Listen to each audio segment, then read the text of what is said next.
Uzun bir müddettir açıkçası Orta Doğu Projesi dediğimiz projenin uygulama süreci başlamıştı ve devam ediyordu. Suriye bu sürecin bir domino taşıydı.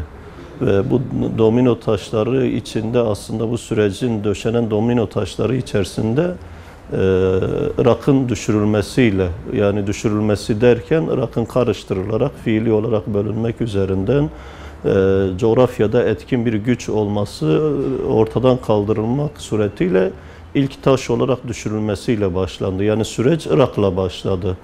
Ve Irak karıştırıldıktan sonra Körfez krizi çıkarıldı. Irak Kuveyt'in üzerine cesaretlendirildi. İlhakı söz konusu oldu. Sonra bu gerekçe gösterilerek biraz da içi argümanları doldurularak uyduruk işte kimyasal silah kullanımı türünden gerekçelerle veya kimyasal silah bulundurduğu gerekçesiyle Irak işgal edildi. O süreç devam ediyor. Sonrasında Suriye'ye taşındı, Yemen'e taşındı ve coğrafya bir bütün olarak Orta Doğu Projesi, Büyük Orta Doğu Projesi, BOP dediğimiz Büyük Orta Doğu Projesi başlığı altında, kapsamında domine ediliyor. Şimdi bunlardan bir tanesi de İran'dır. Bu hedefte olan ülkelerden bir tanesi. Suriye karıştırıldıktan sonra fiili olarak bir taraftan bölündü, bir taraftan da orada İran'a yönelik olarak zemin oluşturuldu. Hem İran orada yalnızlaştırıldı, hem orada üzerinden düşmanlaştırıldı. Şimdi İran'a yönelik özellikle Trump'ın başa gelmesiyle birlikte defteri açıldı tekrardan. Yani İran hiçbir zaman defteri kapanan bir ülke olmadı. Defteri sürekli açık tutulan bir ülke oldu. Hesabı görülecek zamanın zemini sürekli hazırlandı, döşendi. Şimdi geldiğimiz noktada bu konuda da son vuruşları yapıyorlar, son hazırlıkları yapıyorlar ve Suriye üzerinden şu anda bunun zemini oluşturuluyor, hazırlıkları yapılıyor. Yani iç içe aslında çok hesapların olduğu bir coğrafyadayız ve bir süreç işliyor. Yani bu sadece Suriye üzerinden de gerçekleştirilmiyor. Yani son dönemlerde özellikle Birleşik Arap Emirlikleri merkezli, Suudi merkezli bölgenin siyasi tablosu şekillendiriliyor. Partner olarak Amerika'nın planlarına müttefik bir pozisyonda hareket ediyorlar. Buna Fas'ı dahil ettiler. Özellikle Paris'te medyaya servis edilen üçlü fotoğraftan sonra Fas da bu cephe içerisinde yer aldı. İran'ın terörist eylemlere, terörist gruplara destek verdiği gerekçesiyle İran'la ilişkilerini kesti. Yani dolayısıyla tablo bütün olarak okunduğu zaman Amerika merkezli Trump'ın başa geçişinden sonra özellikle Şahin kanadı kuvvetlendirerek, Şahin isimleri yanına çekerek İran-Suriye sonrası İran'a yönelik bir müdahalenin, İran'ı markaja almanın, İran'a müdahalenin zemini hazırlanılıyor. İşte nükleer silah anlaşmasından çekilmek, nükleer anlaşmadan çekilmek bunun bir parçası. Birleşik Arap Emirlikleri, Suudi merkezli coğrafyanın siyasi tablosunun dizayn edilmesi, İran düşmanlığında bunun bir parçası ve Suriye'de var olan İran'ı İsrail üzerinden oradaki İran güçlerine müdahale bunun bir parçası. Biz böyle okuyoruz. Tabi burada sadece hedefte olan İran olmadığını da ifade etmek lazım. 22 İslam ülkesinin hedefte olduğunu Büyük Orta Doğu Projesi'nin mimarları bu projeyi paylaşırken bunu dile getirdiler. Türkiye bunlardan bir tanesi. Hatta Suudi de bunlardan bir tanesi. Suudi Arabistan şu anda bu planın içerisinde yer alıyor.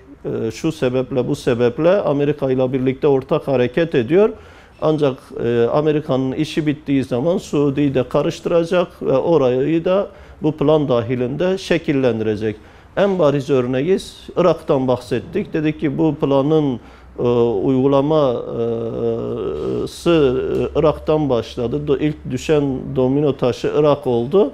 Saddam Hüseyin 8 yıl boyunca İran'la savaştırıldı ve bütün emperyalist dünya Saddam'ın arkasında yer aldı. Amerika merkezli emperyalist dünya Suudi, Kuveyt beraberce bu savaşa Irak'ın yanında durarak destek verdiler. Silah desteği, ekonomik destekler verdiler. Ama Amerika'nın Saddam'la işi bittikten sonra Amerika Saddam'ı ortadan kaldırdı ve Irak'ı da işte malum bu hale getirdi. Amerika aynı planı Suudi üzerinden yapıyor ama Suudi'ye dost olduğu için, Suudi'nin bekasını, Suudi'nin bölgede güçlenmesini istediği için değil. Bölgedeki planlarını gerçekleştirmek için Suudi'yi şu anda kullanıyor. Şu anda Trump'ın almış olduğu 6 Aralık'ta alıp da 14 Mayıs'ta uygulayacağı bu karar aslında Büyük İsrail Devleti'ni kurmanın planıdır. Ve Trump Siyonizme, Siyonist hedeflere, amaçlara hizmet ediyor bu noktada. Amerika bu plana hizmet ediyor.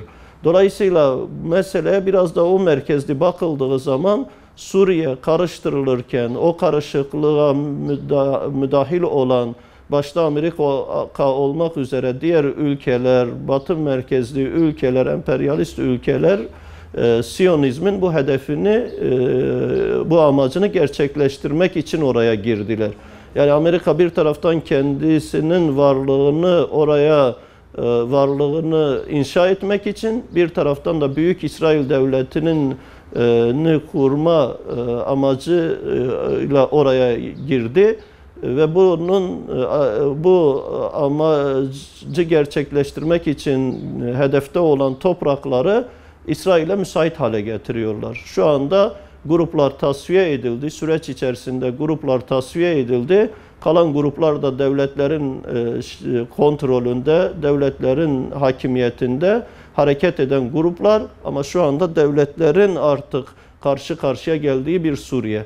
Ve burada çok farklı planlar söz konusu. Amerika'nın amacı zaten son günlerdeki İsrail'in özellikle İran güçlerine, merkezlerine yönelik olarak yaptığı operasyonlardan da amacı İran'ı oradan sıkıştırıp çıkarmak, sonra Rusya ile oturup da Sykes-Picot anlaşması benzeri bir anlaşmayı kendi aralarında gerçekleştirmek üzerinden kendi aralarında Suriye'yi bölüşmek. Ama burada İran ayak bağı, İran kendi planları açısından ayak bağı, engel olarak görüyor. Orada sıkıştırıp oradan çıkarmak, Esed'i de buna mecbur etmek ve Rusya ile sonuçta oturup bir masa etrafında Suriye'yi bölmenin anlaşmasını yapmak peşinde Amerika. Bu son yaşanan hadiselere bu nazarla bakmak daha doğru olur düşüncesindeyiz. Yani bu bahsettiğimiz İran'la nükleer anlaşmanın iptali, İran güçlerine, İran'ın o Suriye'deki varlığına yönelik İsrail'in son dönemlerdeki müdahalesi, operasyonları, büyük resimde bahsettiğimiz Büyük İsrail Devleti'ni kurmanın önündeki engelleri ortadan kaldırmanın planlarının işleyişidir.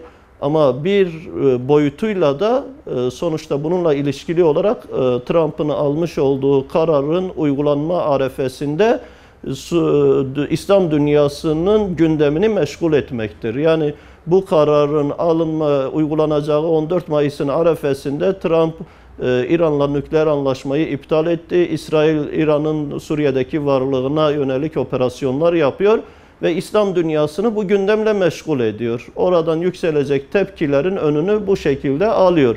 Çünkü oluşan bir İran düşmanlığı var ve bu düşmanlığa yönelik olarak Suudi, Birleşik Arap Emirlikleri merkezli ambalajlanan bir Amerika, İsrail'e hizmet var. İran düşmanlığı ile ambalajlanan ve bu şekilde bu oluşturulan gündemle İslam dünyasını meşgul ediyorlar. Bu şekilde de asgari bir tepkiyle bu kararı uygulamanın şeytanlığıdır bütün bunlar. Kudüs bizim mücadelemizin merkezinde Kudüs meselesi ve Kudüs meselesi ümmetin kurtuluş meselesidir. Kudüs meselesi ümmetin özgürlük meselesidir.